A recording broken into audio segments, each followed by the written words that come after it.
त्यामुळे त्यांनी जो आग्रह धरला की पश्चिम महाराष्ट्रात शिवसेनेला एक जागा मिळावी, त्या आग्रहानुसार मुंबईत झालेल्या बैठकीत शिवसेनेला सांगलीची जागा दिलेली आहे. शिवसेनेची मात्र या मतदारसंघात ताकद फारच कमी आहे. एवढी कमी आहे की तिथल्या एखाद्या नेत्याचं नाव जर सांगा म्हणलं तर सांगायची अडचण आहे. संजय काका पाटील त्यांच्या बरोबर लढायचं असेल तर या घडीला विशाल पाटील हे चंद्रहार पाटील यांच्यापेक्षा ताकदीने लढू शकतील, हे मतदारसंघातलं चित्र आहे. राजकीय कुस्तीत अतिशय महत्वाच्या अनेक डावपेच आहेत जे चंद्रहार पाटील यांना अजूनही अवगत नसतील. गोपीचंद पडळकर हे वंचितच्या वतीनं निवडणुकीत उभे राहिले, त्यांनी 3.5 लाख मतं घेतली. याच मतामुळे संजय पाटील हे निवडून आले. त्यामुळे धनगर समाज मोठ्या प्रमाणात भाजपवर आणि पडळकर यांच्यावर दोघांच्यावरही नाराज आहे. या नाराजीचा फटका या निवडणुकीत निश्चितपणे भाजपला बसण्याची दाट शक्यता आहे.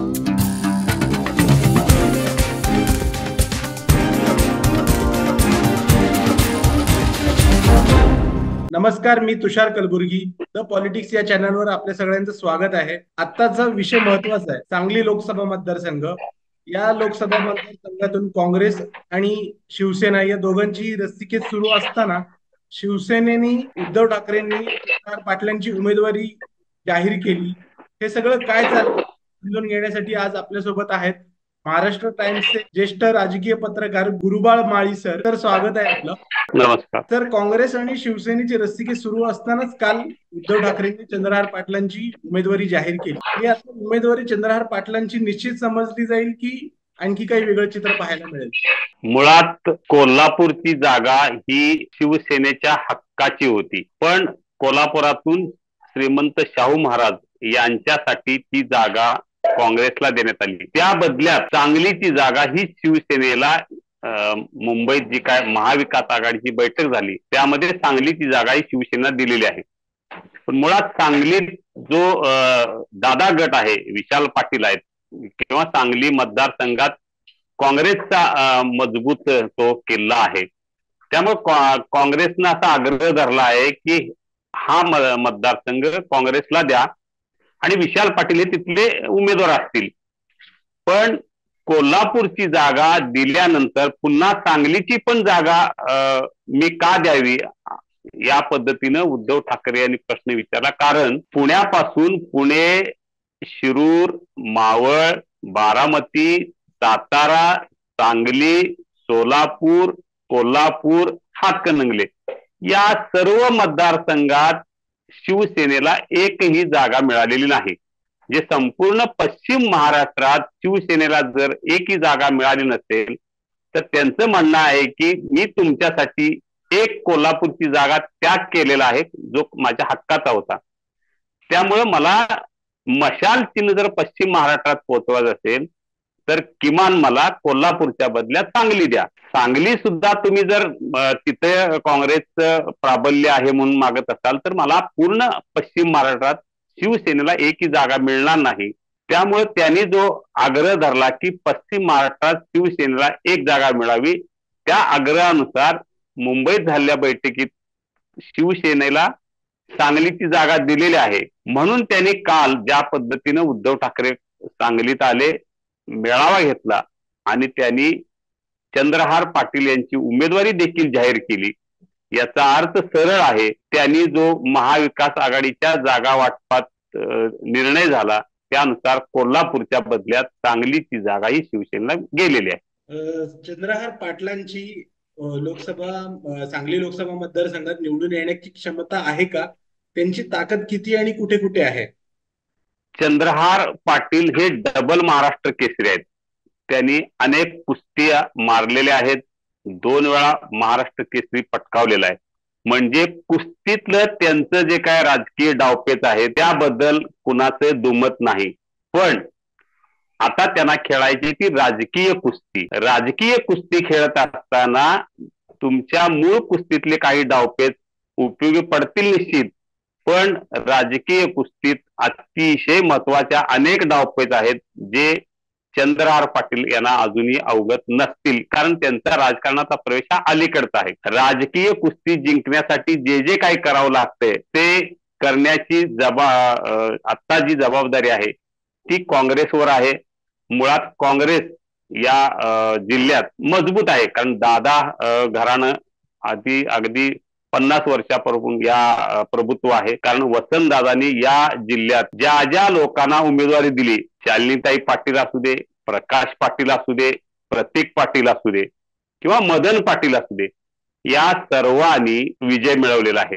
म्हणजे सांगली जिल्ह्यात जवळजवळ 50 वर्षे काँग्रेसचा उमेदवार निवडून येतो. अशा आजही काँग्रेसची ताकद चांगली आहे. कारण विश्वजित कदम यांचा जो गट आहे तो भक्कम आहे, विशाल पाटलांचा गट भक्कम आहे, त्या दोघांच्या पाठीशी राष्ट्रवादीचा गट आहे.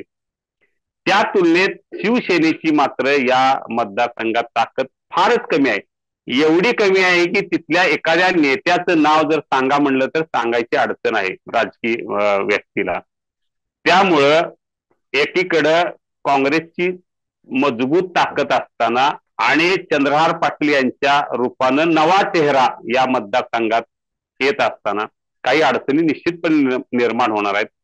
कारण काँग्रेसनं ज्या पद्धतीनं गेले महिनाभर मुंबई पासून दिल्लीपर्यंत आग्रह धरलेला आहे की आमची ताकद आहे, आम्हाला उमेदवारी द्या, आम्ही निवडून येतो. त्या उलट चंद्रहार पाटील यांची ताकद काँग्रेसच्या मानानं कमी आहे, त्यांचा संपर्क कमी आहे, त्यांचा गट कमी आहे. त्यामुळं चंद्रहार पाटील यांना या राजकीय कुस्तीत जे काका पाटील राजकीय पैलवान आहेत, संजय काका पाटील, त्यांच्या बरोबर लढायचं असेल तर या घडीला विशाल पाटील हे चंद्रहार पाटील यांच्यापेक्षा ताकदीने लढू शकतील, हे मतदारसंघातलं चित्र आहे. सर, आता प्रश्न भाजपच्या उमेदवाराबद्दल आहे. संजय काका पाटील यांना सलग तिसऱ्यांदा भाजपकडून उमेदवारी जाहीर झाली. त्यांना ही निवडणूक सोपी जाईल का? त्यांच्या विरोधात अँटी इन्कम्पन्सी आहे का? संजय पाटील ज्या 2 निवडणुकीत निवडून आले त्या दोन्ही निवडणुकीत मोदींचा करिश्मा होता. 2014 ही मोदी लाट होती, त्या लाटेत ते खासदार झाले. 2019ला काही प्रमाणात मोदी लाट होती, पण त्या लाटेतही केवळ गोपीचंद पडळकर हे वंचितच्या वतीनं निवडणुकीत उभे राहिले. त्यांनी 3.5 लाख मतं घेतली. याच मतामुळे संजय पाटील हे निवडून आले. ह्या 5 वर्षात त्यांच्या खुद्द भाजपमध्येच त्यांच्या उमेदवारीला विरोध आहे. ते अगदी गोपीचंद पडळकर असू दे, विलासराव जगताप असू दे, सुधीर गाडगीळ असू दे, या सर्वांनी संजय पाटील यांच्या विरोधात उघडपणे भूमिका घेतली होती. जेव्हा संजय पाटील यांना उमेदवारी जाहीर झाली तेव्हा विलासराव जगताप यांनी दुसऱ्या दिवशी पत्रकार बैठक घेत ही उमेदवारी आम्हाला मान्य नाही, आम्ही काम करणार नाही, या पद्धतीने जी भावना व्यक्त केली. याचा अर्थ असा आहे की संजय पाटील यांची उमेदवारी पक्षातल्या अनेकांना मान्य नाही. शिवाय 10 वर्षे खासदार असल्यामुळे काही प्रमाणात त्यांच्याविषयी नाराजी आहे. भाजपमध्ये सांगली जिल्ह्यात सरळ सरळ 2 गट आहेत, एक संजय पाटलांचा गट आहे, त्यांचा विरोधी गट आहे. यामुळे संजय पाटील यांना ही निवडणूक म्हणावी तेवढी सोपी नाही. फक्त त्यांच्या नशीब असेल, तिरंगी निवडणूक झाली 2019 सारखी तर पुन्हा एकदा कमळ चिन्ह फुलेल. पण तिरंगी निवडणूक झाली नाही, काही राजकीय खेळीमुळे जर पुन्हा विशाल पाटील विरुद्ध संजय पाटील अशी लढत झाली तर मात्र विजयासाठी संजय पाटील यांना झगडावं लागणार आहे. आत्ताच्या राजकीय घडामोडींना जर चंद्रहार पाटील रिंगणात उतरले आणि त्यांच्या समोर काका पाटील असतील तर काही प्रमाणात काका पाटलांची एकूण लढत जी आहे ती सोपी जाईल. पण चंद्रहार पाटील यांच्या मागे काँग्रेस, शिवसेना आणि राष्ट्रवादीनं मनापासून ताकद लावली, म्हणजे आपला उमेदवार आहे असं समजून ताकद लावली तर संजय काका पाटील यांना चांगली टक्कर ते देऊ शकतात. पण या घडीला त्यांची टक्कर जर व्हायची असेल तर विशाल पाटील हेच उमेदवार योग्य आहेत. किंवा ते जर झालं नाही तर मात्र अगदी विशाल पाटलापासून ते जयंत पाटलापासून ते शिवसेनेच्या सगळ्या गटापासून जर मनापासून चंद्रहार पाटलांना मदत केली तरच चंद्रहार विरुद्ध संजय काका ही लढत अटीतटीची होऊ शकेल. तर तुम्ही आता गोपीचंद पडळकर यांचा उल्लेख केला. मागच्या वेळी त्यांच्यामुळे तिरंगी लढत झाली. ते वंचित बहुजन आघाडीकडून उभे होते. ते सांगलीत धनगरांचे नेते समजले जातात. ते भाजपकडून विधान परिषदेत गेल्यामुळे संजय काकांना धनगरांची मतं मिळतील का? आणि वंचितची मतं कोणाला मिळतील?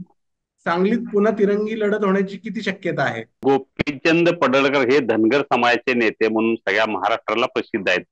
गेल्या निवडणुकीत त्यांना जी काही 3.5 लाख मतं मिळाली त्यामध्ये धनगर समाजाचा वाटा अतिशय महत्वाचा होता. त्यानंतर गेल्या निवडणुकीत वंचित बहुजन आघाडीचा एक करिश्मा आला होता, जे दलित, मुस्लिम ही मतं सुद्धा मोठ्या प्रमाणात वंचितला मिळाली होती. त्यामुळे त्यांचा एकूण मताचा जो आकडा होता तो वाढला होता. पण गेल्या 5 वर्षात धनगर समाजाचा जो काय आरक्षणाचा मुद्दा होता तो मुद्दा मिटलेला नाही. उलट धनगर समाजाला आरक्षण देता येत नाही असं न्यायालयानं निकाल दिला. यामुळं धनगर समाजाच्या आरक्षणाच्या लढाईत गोपीचंद पडळकर हे मागे पडलेले आहेत. ज्या पद्धतीने त्यांनी गेल्या निवडणुकीत सांगितलं होतं की काय वाटेल ते झालं, तरी धनगर समाजाचा आरक्षणाचा प्रश्न मी मिटवेन. देवेंद्र फडणवीस यांनी त्यांना आश्वस्त केलं होतं की निवडून आल्या आल्या धनगर समाजाचा प्रश्न मिटवला जाईल. पण गेल्या 5 वर्षात या समाजाचा प्रश्न मिटला नाही, उलट तो रखडला गेला आणि त्याला पाटे फुटत गेले. यामुळे धनगर समाज मोठ्या प्रमाणात भाजपवर आणि पडळकर यांच्यावर दोघांच्यावरही नाराज आहे. या नाराजीचा फटका या निवडणुकीत निश्चितपणे भाजपला बसण्याची दाट शक्यता आहे.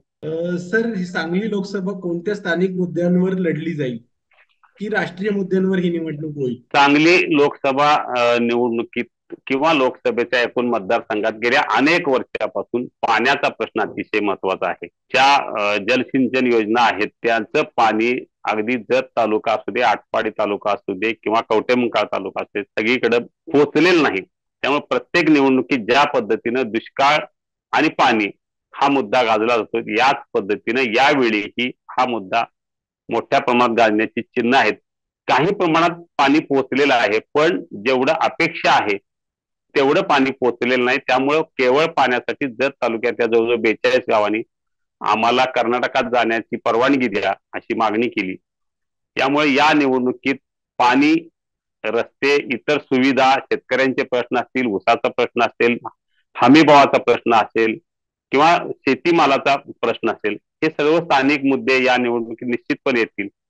पण ज्या पद्धतीनं भारत किंवा महाराष्ट्रात यावेळी मोदींची हॅट्रिक हा मुद्दा गाजतोय, तोही प्रत्येक मतदारसंघात येणार आहे. हिंदुत्व, राम मंदिर, 370 कलम हे मुद्देही या निवडणुकीत निश्चितपणे चर्चेला येतील. सर, आपल्याकडून सांगली लोकसभा मतदारसंघाबद्दल खूप वेगवेगळे चांगले मुद्दे ऐकायला मिळाले. तुम्हाला हा व्हिडिओ आवडल्यास कमेंट करून सांगायला विसरू नका. लाईक, सबस्क्राईब, शेअर करायलाही विसरू नका. धन्यवाद.